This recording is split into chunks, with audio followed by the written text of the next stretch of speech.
notre second vol nous a attendu. Où est-ce que je dors à Belgrade? Moi, c'est Natacha. J'aime voyager sur tous les continents, en vous donnant mes meilleurs conseils et bons plans pour que vous ayez envie de faire comme moi. Cette fois, suivez-moi au Monténégro et en Albanie. Bonjour et bienvenue dans ce nouveau vlog. Je suis à Tirana en Albanie et là je me rends dans la nouvelle je suis dans la nouvelle capitale de l'Albanie et je me rends dans l'ancienne capitale, un peu plus loin dans les montagnes. Alors évidemment je vais prendre un bus pour Krušje. Le truc c'est que la gare routière se trouve à 6 km de mon hôtel et donc je prends un taxi pour aller à la gare routière. C'est un peu une première pour moi depuis que je suis à Tirana de faire ça. Just to see you, fight for hours just to please you.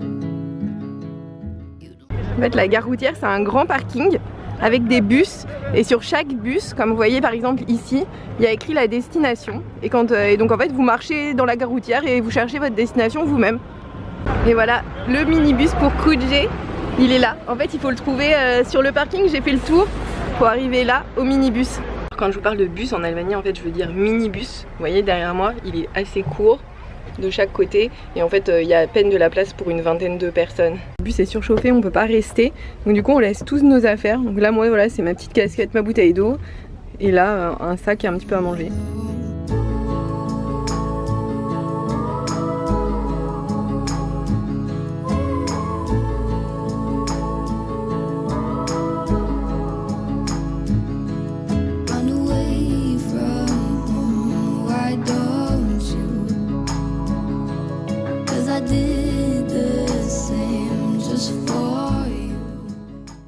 Je suis à Krušje, il s'agit de l'ancienne capitale albanaise et en fait cette ville elle a été hyper importante au moment des Ottomans parce que quand les Ilériens qui sont en fait les Albanais d'origine se battaient contre les Ottomans, ici c'était vraiment le point de résistance capital des Ottomans, des Albanais, des chrétiens. Du coup les Albanais étaient des chrétiens orthodoxes et c'est là vraiment qu'ils résistaient.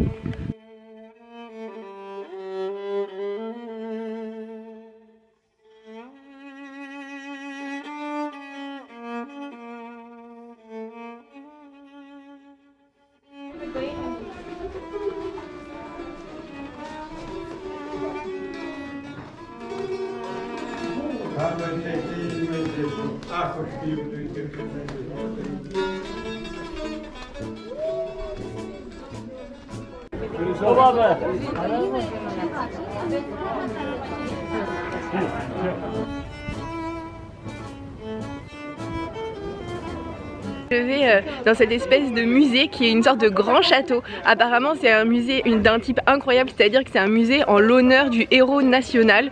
C'est-à-dire qu'il n'est pas du tout fait d'une façon partiale ou historique. Apparemment il est fait vraiment pour montrer la grandeur de ce personnage, quitte à déformer un petit peu la réalité. Je suis jamais allée dans ce type de musée et donc c'est parti.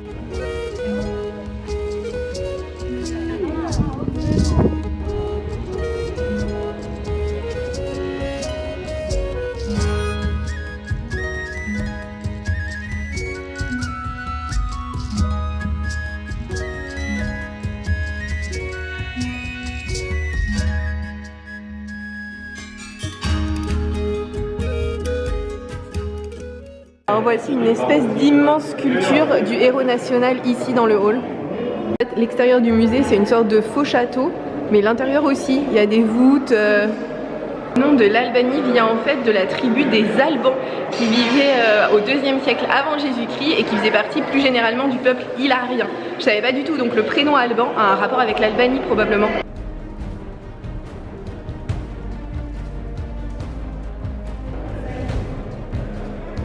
En fait les gens ça donne une immense séance photo.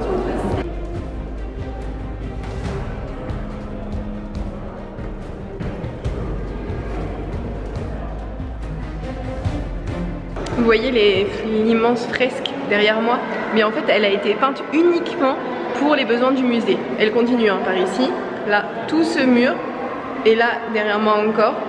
Et en fait quand ils ont créé le musée ils ont voulu faire d'immenses fresques à l'honneur de Skanderberg et donc du coup ils ont demandé à des artistes d'en faire et donc ces fresques sont pas du tout anciennes, elles datent de 1982.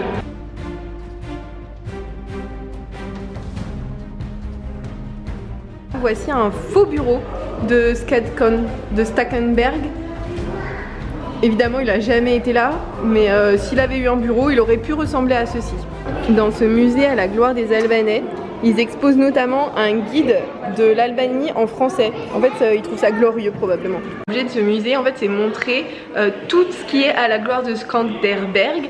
Et là par exemple je suis dans la bibliothèque, c'est-à-dire que là c'est tous les livres qui ont été écrits à son sujet. Il y a aussi une salle où ce sont toutes les peintures, il y a une salle où ce sont tous les objets tels que des tasses. Je suis jamais allée dans un musée comme ça totalement à la gloire d'un seul personnage.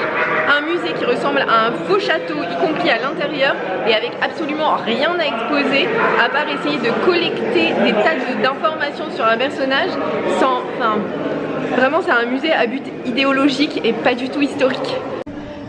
Ici à Krušje, en fait il y a un bazar. C'est le plus ancien et le plus typique bazar de toute l'Albanie. Alors en fait ce qui est typique c'est qu'il vient de l'Empire ottoman. Alors aujourd'hui évidemment il n'y a plus que des boutiques pour touristes à l'intérieur du bazar, mais il en reste pas moins qu'il est charmant.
À la sortie du marché, je suis remontée dans le bus local direction Tirana.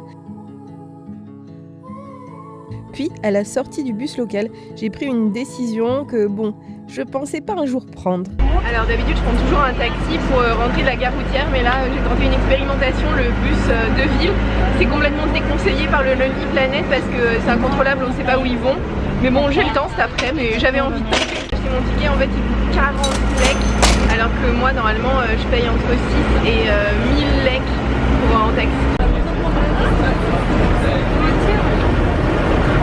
Finalement le bus s'est passé trop bien, il allait exactement dans la direction que je voulais. Le problème c'est que les boutons de bus stop ne fonctionnaient plus.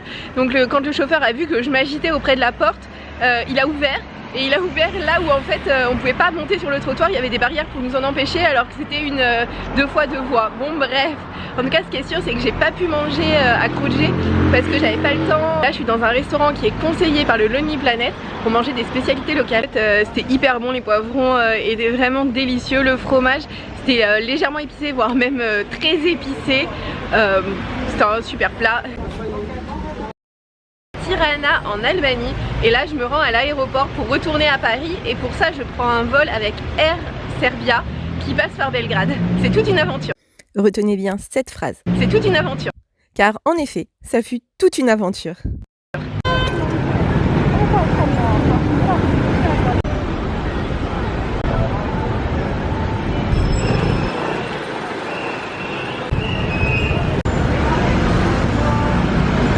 Impossible de prendre les transports en commun pour aller à l'aéroport, ils sont beaucoup trop compliqués.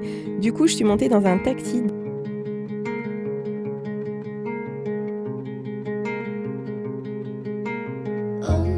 Je viens d'arriver à l'aéroport de Tirana, le trajet m'a pris quasiment 45 minutes parce qu'il y avait énormément d'embouteillages, ce qui est normal, donc c'est toujours comme ça, donc prévoyez vraiment du temps, et sinon ça m'a coûté 2000 lek. Non seulement cet aéroport est absolument plein, mais en plus personne n'a de masque. On a vraiment l'impression d'être en 2019, ça fait enfin du bien.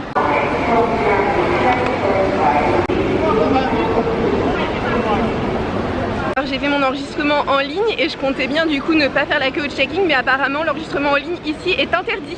Donc il faut que j'aille faire la queue au checking, il faut que je trouve du coup le comptoir d'enregistrement. Quelle perte de temps. Le guichet pour faire le checking n'est pas encore ouvert, ce qui fait que je suis en train d'attendre, vous voyez, assise comme ça.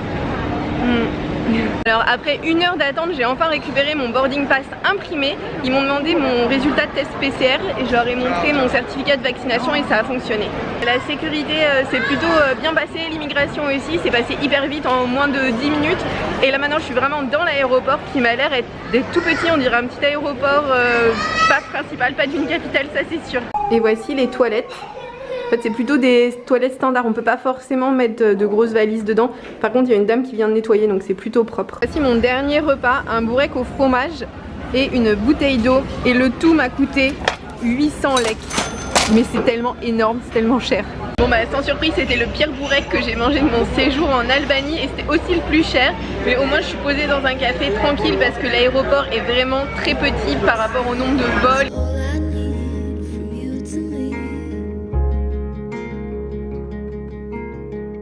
Mon premier vol est retardé de 25 minutes, le truc c'est que j'avais une pause d'1 heure d'escale pour changer d'avion. Donc là c'est pas du tout sûr que la correspondance va être possible et il n'y a personne pour nous renseigner pour le moment, donc je vais voir.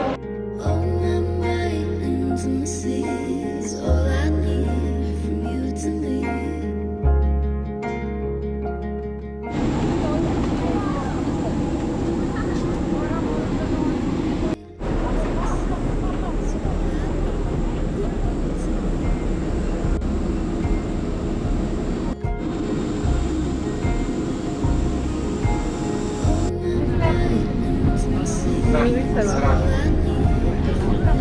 Dans l'avion, je suis toujours à Tirana. Il a plus de 2h15 de retard. En fait, ce qui se passe, c'est que dans cet avion, alors qu'il y a plus de places prévues, ils n'ont pas le droit de circuler avec plus de 80 personnes. Ils ont fait monter 84 personnes, donc ensuite il a fallu que 4 personnes acceptent de descendre de l'avion, ce qui a été hyper compliqué. Ensuite, il a fallu qu'ils vérifient que tous les bagages qui étaient au-dessus de nos têtes appartenaient encore aux passagers pour pas qu'il y ait un passager qui soit descendu et qui en plus était une bombe. Et maintenant, ils sont en train de trier les bagages en soute pour récupérer les bagages des passagers qui sont descendus. Ils nous ont distribué de l'eau et on n'a aucune idée si notre connexion va être maintenue. Ils nous ont juste dit que le staff à Belgrade était au courant du problème, mais ils nous ont pas du tout dit si le staff à Belgrade avait décidé. Et sinon, on sait très bien qu'il y a un vol demain matin à 6h40 pour Paris. J'avais pas prévu ça. Kada dobijete instrukciju posade, uzmite prsluk, izvadite iz omota i navucite preko glave. Težite.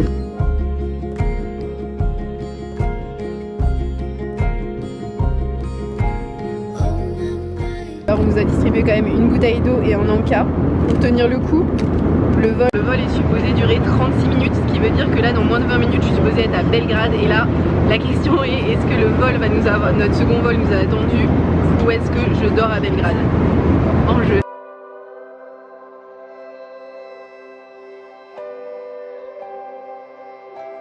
Quand l'avion a atterri, le second vol pour Paris avait déjà décollé depuis plus d'1 heure. Du coup, on a attendu au helpdesk. Ils nous ont donné une sorte de billet d'avion pour le lendemain matin, 6h40. Il a donc fallu qu'on passe la nuit à Belgrade. Heureusement, on est tout un groupe de Français. Là, on attend pour notre transfert à l'hôtel. On ne sait pas trop, mais on est tout un groupe et ça va plutôt bien. On a attendu près de 2 heures qu'un bus vienne nous chercher pour nous emmener à l'hôtel. On s'inquiétait vraiment, l'hôtel sera-t-il une auberge de jeunesse? Aura-t-on à manger, etc. Alors quelle fut pas notre joie quand on a découvert qu'on était logé au Crown Plaza, un hôtel 4 étoiles qui coûtait près de 180 € la nuit. C'est clairement l'hôtel le plus cher dans lequel j'ai logé de toute ma vie, et probablement pour le reste de ma vie. Alors qu'il était près de 21h30, on a découvert que la piscine était encore ouverte, alors du coup, on a décidé d'y aller tous ensemble. Ça s'appelle Natal à l'achat. Et là, on est parti pour la piscine, il nous reste 35 minutes avant la fermeture. C'est parti. Et voici la piscine de l'hôtel de folie. Il nous reste 20 minutes pour en profiter finalement. Mais on s'en fout, on va dans la piscine.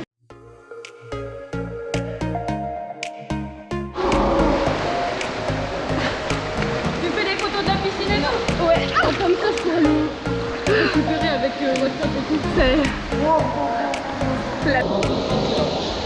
À l'heure où j'aurais dû être rentrée chez moi, j'étais encore dans une piscine dans un hôtel à Belgrade.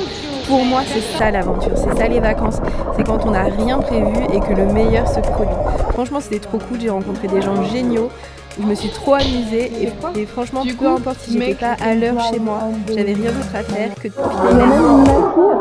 Vous mettez votre maillot de bain à l'intérieur et ça le sèche, n'est-ce pas merveilleux? Vers 23h, on est redescendu pour manger notre pique-nique dans le hall de l'hôtel. Franchement, c'était trop génial. Je crois d'ailleurs que le hall, ça s'appelle un lobby ici. Enfin bref, peu importe, on a fini au bar de l'hôtel jusqu'à la fermeture à 1h. Puis, on est allé dormir de 1h du matin à 3h. Et à 3h30, c'était déjà l'heure de se réveiller pour prendre l'avion du lendemain. Alors, vous comprendrez bien que j'étais épuisée et que j'ai absolument pas filmé le vol retour jusqu'à Paris. Comme mon avion avait plus de 12 heures de retard, Air Serbia m'a remboursé 400 € pour compenser ce préjudice énorme d'avoir passé une nuit incroyable dans un hôtel à Belgrade. Mais sachez que je me suis vraiment trop amusée et je suis trop contente d'avoir vécu cette aventure. Pardon, moi j'aurais pas mis, mais... Ah, il y a Gandhi aussi. Mireille Mathieu. Oh, il y a Mireille Mathieu. En fait, je pense que c'est. Oh, Ah ouais, et là, il y a même Mireille Mathieu. En fait, c'est l'ancien nom de. Enfin, avant, c'était l'Intercontinental. Eh ben. Merci beaucoup d'avoir regardé ce vlog jusqu'ici. N'hésitez pas à le liker si vous l'avez aimé et à vous abonner pour voir celui de la semaine prochaine.